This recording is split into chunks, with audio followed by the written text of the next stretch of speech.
So, welcome, intermediate, future. This is now we're moving away from the future. So this is just a sort of a summary of what we've been doing. We've been looking at 3 different future tenses in depth. We did the future with will, which we use for spontaneous decisions and predictions with no evidence. The future with going to, which we use for predictions with evidence and plans. And the present continuous, which we use for plans. So today, just a quick summary of plans. Over on the left-hand side are plans using the future simple with going to. I'm going to improve my English, I'm going to learn. Actually, these 2 aren't plans, they're more predictions with evidence. But all these other ones are plans.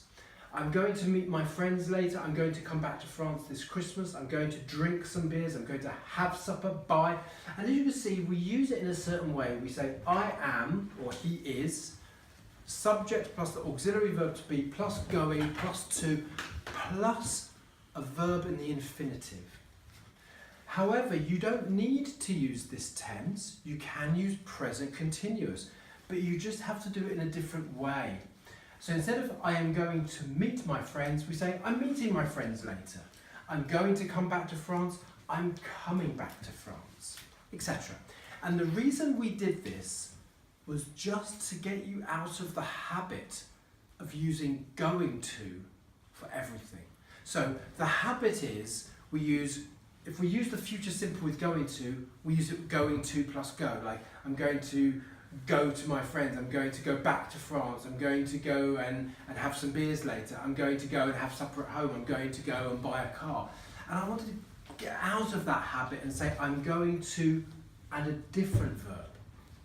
And then it's exactly the same for the present continuous. I'm going home later, I'm going to the pub, I'm going to the cinema, I'm going shopping.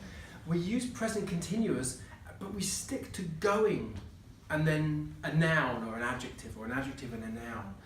So what I tried to do is get you to write the same sentences, but with different continuous verbs. So I'm meeting my friends, I'm coming back, I'm drinking some beers later, I'm having supper at home, I'm buying a car next week. Because this is the way you can expand the way you use the future.